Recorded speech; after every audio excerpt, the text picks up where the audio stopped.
Parfois, une seule humiliation, un seul instant de mépris pur, peut agir comme un scalpel et inciser toute une existence pour en révéler la vérité nue. Léa Hartmann venait de fêter ses 30 ans. Elle pensait mener une vie de femme accomplie, avec un mariage solide et une famille stable qui faisait l'envie de son entourage à Wrocław. Mais ce soir-là, alors que les bougies de son gâteau d'anniversaire n'étaient pas encore éteintes dans l'un des restaurants les plus prestigieux du centre-ville, elle allait découvrir la face cachée des gens en qui elle avait placé sa confiance la plus absolue. Ce que sa belle-mère a osé faire devant une salle comble d'invités prestigieux n'était pas une simple maladresse, ni même une moquerie passagère. C'était une déclaration de guerre totale, une mise à mort sociale méticuleusement orchestrée. Mais Léa, au lieu de s'effondrer, a choisi de répondre de la seule manière qui compte vraiment. C'est l'histoire d'une dignité retrouvée, d'une force insoupçonnée, et de la preuve que la plus belle des vengeances est parfois de partir la tête haute, en laissant le chaos derrière soi. Avant de plonger dans les détails de ce récit bouleversant, n'oubliez pas d'indiquer en commentaire depuis quelle ville vous nous écoutez. C'est un immense honneur pour nous de partager ces tranches de vie avec vous.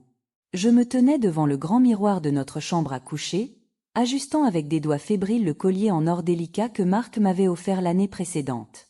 C'était le soir de mes 30 ans. Normalement, j'aurais dû ressentir une forme d'excitation, une joie vibrante, ou peut-être cette douce nostalgie qui accompagne le passage à une nouvelle décennie de la vie. Au lieu de cela, un inconfort étrange s'était logé entre mes côtes, une sorte de pressentiment sourd qui refusait de me quitter. Par la fenêtre, je regardais le soleil décliner sur Wrocław. Notre appartement du centre-ville offrait une vue imprenable sur la place du marché, qui, à cette heure-là, se parait de reflets orangés et cuivrés. J'aimais d'ordinaire ce moment de la journée où la cité semble ralentir, où les ombres s'étirent et où les gens regagnent la chaleur de leur foyer. Mais ce soir, la paix n'était pas au programme. Ce soir, il y avait ce grand dîner au Palais d'Ambre, un établissement d'une élégance rare que ma belle-mère, Béatrice Hartmann, avait choisi de sa propre autorité. Bien entendu, c'était Béatrice qui avait tout décidé. Dans la famille Hartmann, Béatrice choisissait toujours tout. Elle avait choisi le restaurant pour nos fiançailles, l'hôtel de luxe pour notre mariage, et elle avait même imposé la couleur crème des murs de notre salon, sous prétexte que le blanc était trop vulgaire. Marc me répétait inlassablement que c'était uniquement parce que sa mère avait un goût exquis et qu'elle ne souhaitait que notre bonheur. J'avais cessé de protester il y a 2 ans, le jour où j'avais compris que chaque tentative de faire valoir mon opinion se soldait par des semaines de silence glacial de la part de tout le clan Hartmann.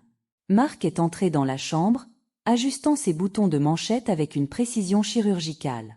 Il était indéniablement séduisant dans ce costume bleu nuit sur mesure, ses cheveux bruns coiffés en arrière, dégageant un sillage de parfum coûteux.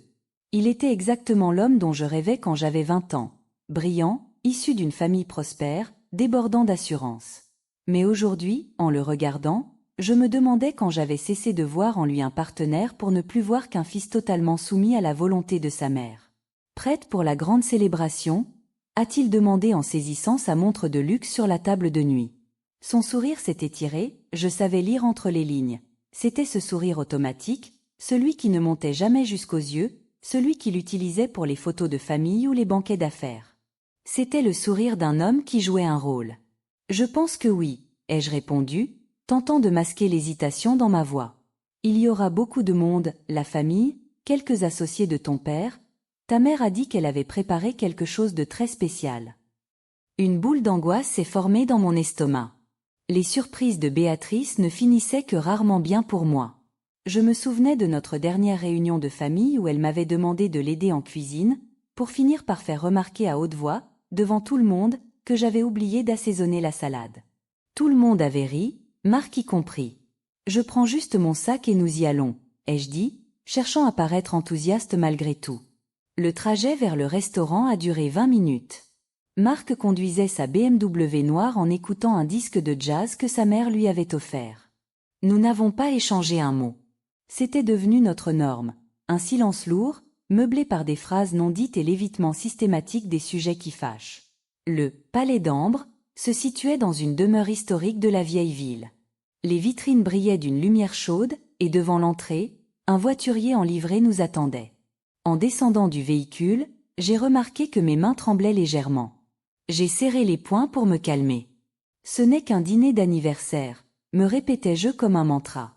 À l'intérieur, le luxe était encore plus frappant. Des plafonds ornés de moulures dorées, des lustres en cristal massif et des tables recouvertes de nappes d'un blanc aveuglant. Au fond de la salle, à la table la plus vaste, Béatrice siégeait déjà, drapée dans une robe en dentelle sombre et parée de ses éternelles perles. Autour d'elle, le frère de Marc, sa femme Agatha, et une dizaine d'autres personnes dont je connaissais les visages mais dont j'oubliais toujours les noms. Béatrice s'est levée dès qu'elle nous a vus. Elle a affiché un large sourire, son regard restait d'une froideur polaire. Elle avait ce talent rare de vous sourire tout en vous faisant sentir que vous étiez pesée, jugée et jugée insuffisante. Léa, ma chérie, joyeux anniversaire, a-t-elle lancé en s'approchant pour me déposer 2 baisers aériens sur les joues. Le geste était si artificiel que j'ai senti tout mon corps se crisper malgré moi. 30 ans, c'est déjà un âge sérieux pour une femme. Je l'ai remerciée d'un filet de voix. On nous a installés aux places d'honneur. Béatrice avait déjà commandé le champagne le plus cher pour ouvrir la soirée. Nous devons marquer le coup comme il se doit, disait-elle. Je me suis assise entre Marc et Agatha. Cette dernière m'a jeté un regard empreint de compassion. Agatha avait toujours été plus humaine que le reste de la lignée Hartmann. Peut-être parce qu'elle venait, elle aussi, de l'extérieur et qu'elle savait ce qu'il en coûtait d'être acceptée par ce clan. Le serveur a rempli les flûtes de cristal.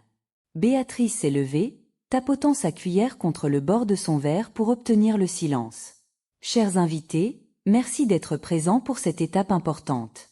Aujourd'hui, nous fêtons les 30 ans de Léa, la femme qui est entrée dans notre famille il y a 5 ans. J'ai esquissé un sourire incertain, sentant tous les regards converger vers moi. J'aimerais porter un toast, a-t-elle continué, à la jeunesse de Léa, à sa beauté, et au fait que, eh bien, qu'elle soit avec nous, pour le moment. Cette dernière phrase a jeté un froid. J'ai regardé Marc, il fixait son assiette avec une concentration étrange. Le reste de la tablée a levé son verre machinalement. Le champagne, que j'ai bu d'un trait, m'a paru soudainement amer. Le dîner s'est déroulé dans une atmosphère de malaise. Les conversations tournaient autour des dernières vacances de Béatrice à Saint-Tropez ou des affaires de Marc, je me sentais comme un simple élément de décor. On parlait devant moi comme si je n'étais pas là.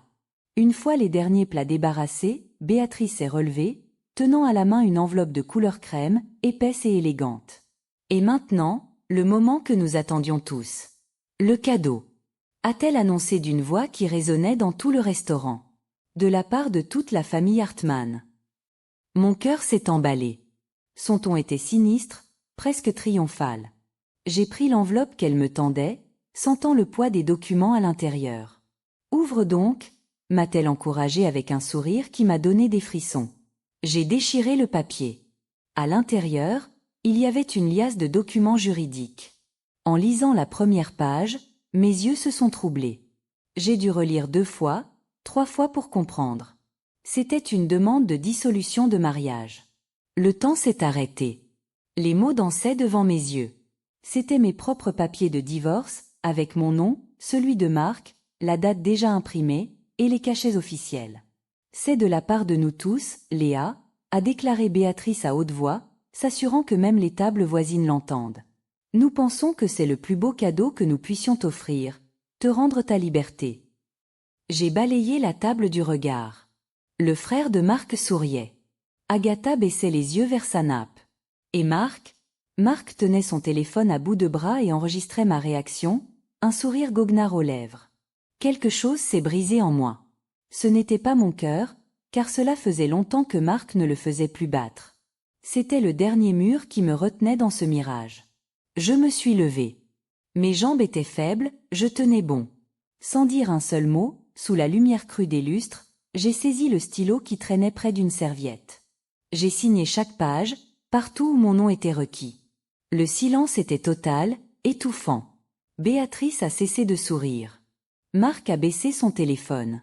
J'ai posé le stylo, j'ai regardé ma belle-mère droit dans les yeux et j'ai dit d'une voix calme qui ne semblait pas être la mienne. Merci pour ce cadeau. C'est effectivement la meilleure chose que vous ayez faite pour moi en 5 ans. J'ai pris mon sac, je me suis retournée et j'ai quitté le restaurant. Je n'ai pas couru. Je n'ai pas pleuré.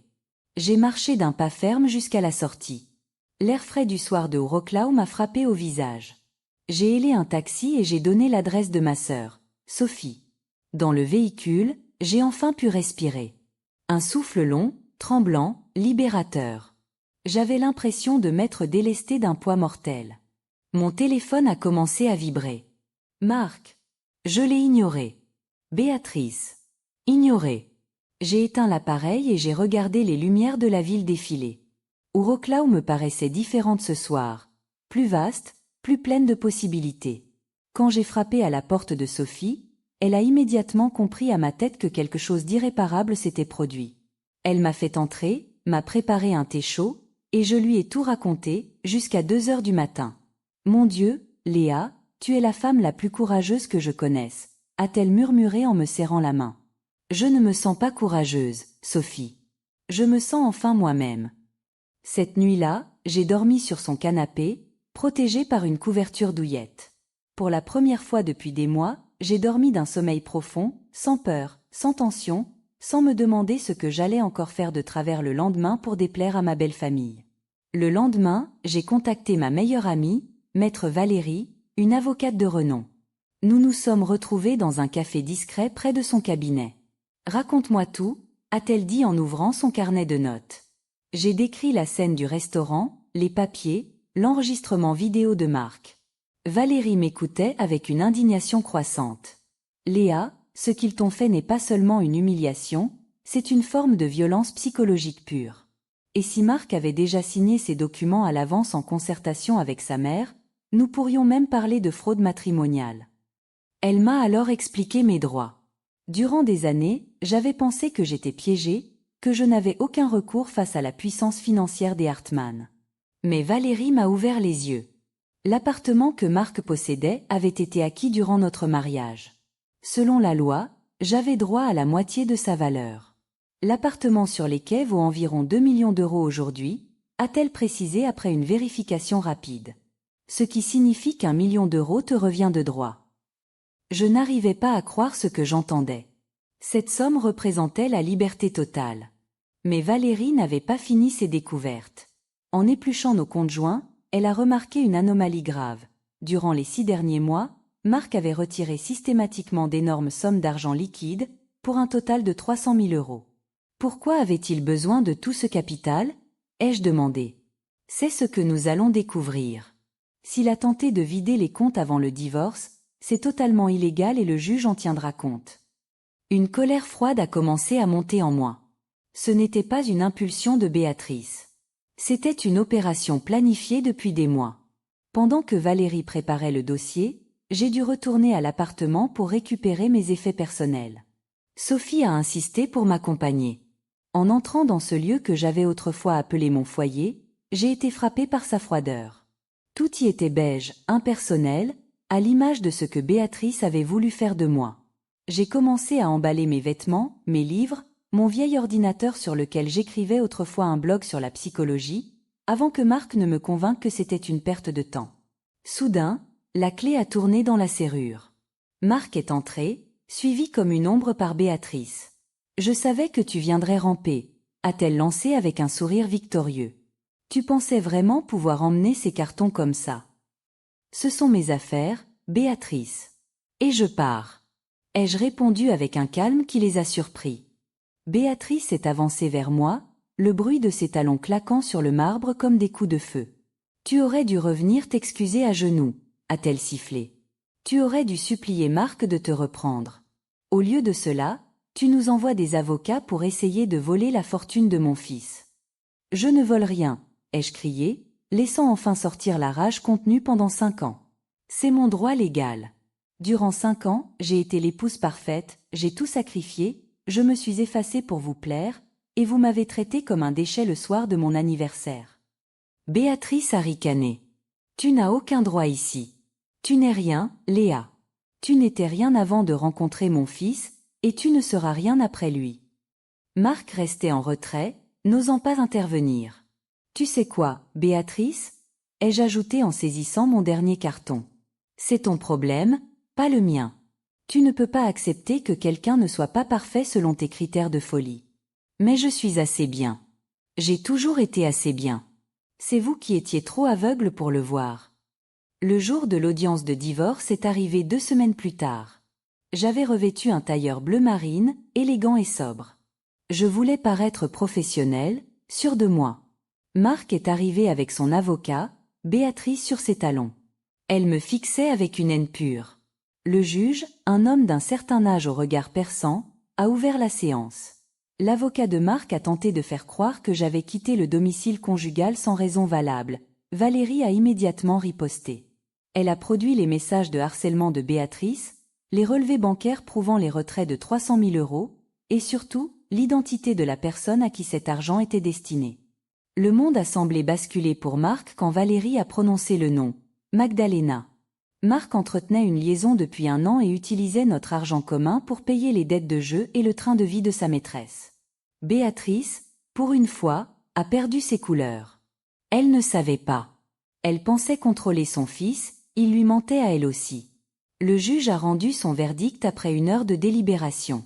J'ai obtenu la moitié de la valeur de l'appartement, la restitution des sommes détournées, et une ordonnance restrictive interdisant à Béatrice de m'approcher. Ma vie de Hartmann était officiellement terminée. 1 an plus tard, ma vie est métamorphosée. Grâce au capital récupéré, j'ai pu terminer mes études de psychologie et j'occupe désormais un poste de coordinatrice dans un centre d'aide aux femmes victimes de violences domestiques à Wrocław. J'ai créé un programme de soutien qui connaît un succès immense. Marc, lui, a tout perdu. Magdalena l'a quitté dès que l'argent a cessé de couler. Béatrice vit recluse dans sa grande villa, abandonnée par ce cercle social dont elle se targuait d'être la reine. Un soir, alors que je terminais une séance de thérapie de groupe, Marc m'attendait devant le centre. Il était amaigri, le regard fuyant. « Léa, je voulais m'excuser. Pour tout. » Je l'ai regardé longuement. Je ne ressentais plus de colère, douleur. Juste une profonde indifférence. « Tes excuses arrivent trop tard, Marc. Vis avec les conséquences de tes choix. » Je me suis retournée et j'ai marché vers ma voiture, la tête haute. Wrocław brillait de 1000 feux, et pour la première fois de ma vie, l'avenir m'appartenait tout entier.